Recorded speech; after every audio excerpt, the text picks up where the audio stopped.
Hi everyone, it's Miss Amy from the Ridgewood Public Library. Thanks for joining me for story time today. Have you guys ever felt worried about something? Maybe you were trying something for the first time, or you were worried about going someplace new you'd never been before. Worries happen to everyone from time to time. And we have a couple of great stories about worries we're gonna read today. And I love them because it just shows how everyone worries, and it even gives us some good ideas about what to do next time we're feeling worried. So our first story is called Wemberly Worried. This is Wemberly here.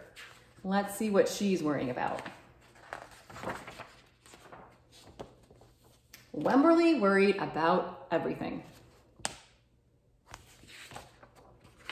Big things. Here she is at night in her mom and dad's room. I wanted to make sure you were still here. Little things. Look, she spilled her juice. And things in between. Mama, what if I shrink? She says from the bath. She does have a lot of worries, right? Wemberly worried in the morning, she worried at night, and she worried throughout the day. You worry too much, said her mother. When you worry, I worry, said her father. Worry, worry, worry, said her grandmother. Too much worry. At home, Wemberly worried about the tree in the front yard. What if it falls on our house? And the crack in the living room wall. What if it gets bigger and something comes out of it? And the noise in the radiators. What if there's a snake inside?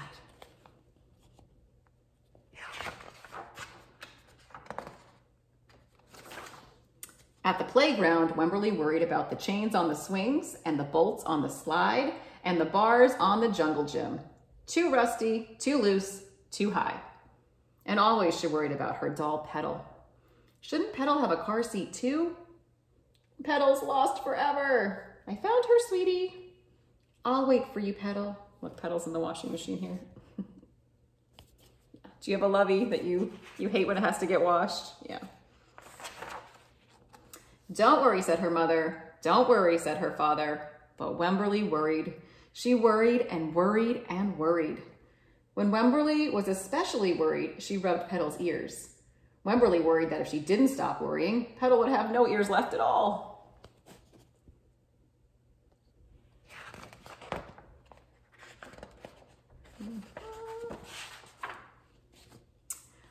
On her birthday, Wemberly worried that no one would come to her party. See, said her mother, there was nothing to worry about. Look at all the kids. But then Wemberly worried that there wouldn't be enough cake. On Halloween, Wemberly worried that there would be too many butterflies in the neighborhood parade. See, said her father, there was nothing to worry about. But then Wemberly worried because she was the only one.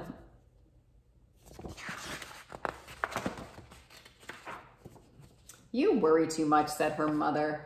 When you worry, I worry, said her father. Worry, worry, worry, said her grandmother. Too much worry.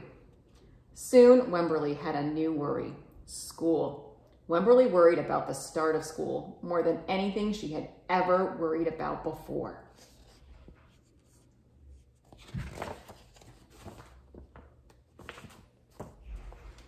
By the time the first day arrived, Wemberly had a long list of worries. What if no one else has spots? What if no one else wears stripes? What if no one else brings a doll? What if the teacher is mean? What if the room smells bad? What if they make fun of my name? What if I can't find the bathroom? What if I hate the snack?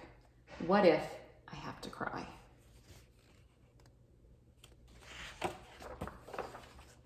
Don't worry, said her mother. Don't worry, said her father.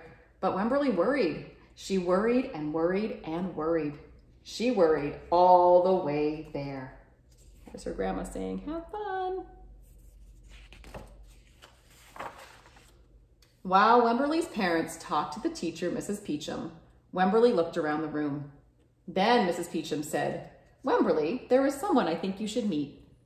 Her name was Jewel. She was standing by herself. She was wearing stripes. She was holding a doll. At first, Wemberly and Jewel just peeked at each other. This is Petal, said Wemberly. This is Niblet, said Jewel. Petal waved. Niblet waved back. Hi, said Petal. Hi, said Niblet. I rub her ears, said Wemberly. I rub her nose, said Jewel. Throughout the morning, Wemberly and Jewel sat side by side and played together whenever they could. Petal and Niblet sat side by side too. Wemberly worried, but no more than usual, and sometimes even less. Before Wemberly knew it, it was time to go home.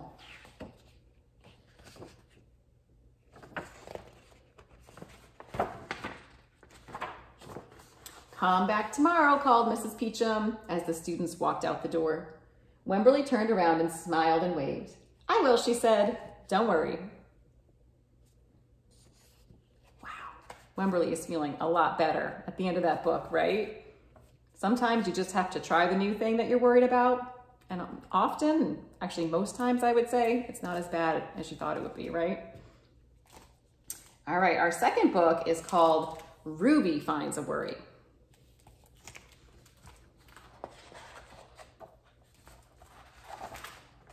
Ruby finds a worry. Ruby loved being Ruby. She loved to swing up high.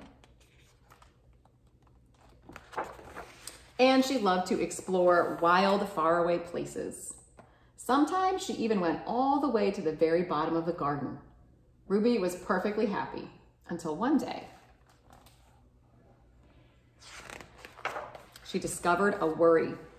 It wasn't a very big worry. See it here? In fact, it was so small that at first, Ruby hardly noticed it. But then the worry started to grow. Each day, it got a little bit bigger.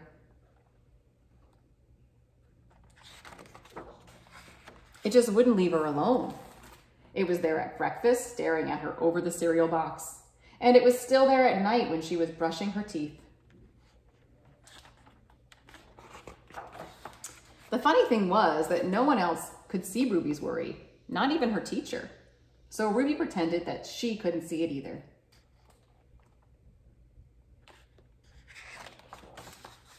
She tried to carry on as if everything was normal, but it just wasn't.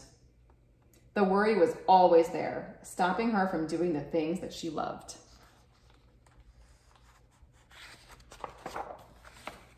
Ruby wondered if the worry would ever go away.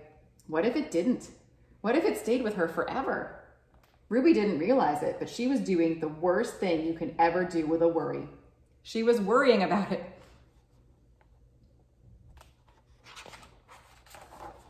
Now the worry was enormous. It could barely fit in the kitchen at dinner time. It filled up half the school bus. And it took up whole rows at the movie theater. The worry became the only thing that Ruby could think about, and it seemed like she would never feel happy again.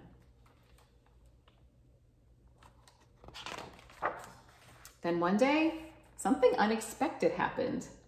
Ruby noticed a boy sitting alone at the park. He looked how she felt, sad. And then she noticed something else, something hovering next to him. Could it be a worry? Oh, look, he has his own worry. It was. Ruby realized that she wasn't the only person with a worry after all. Other people had them too. She asked the boy what was on his mind, and as he told her, the strangest thing happened. His worry began to shrink. Now that worry looks worried. Then Ruby did the best thing you can do if you ever have a worry. She talked about it. As the words tumbled out, Ruby's worry began to shrink until it was barely there at all.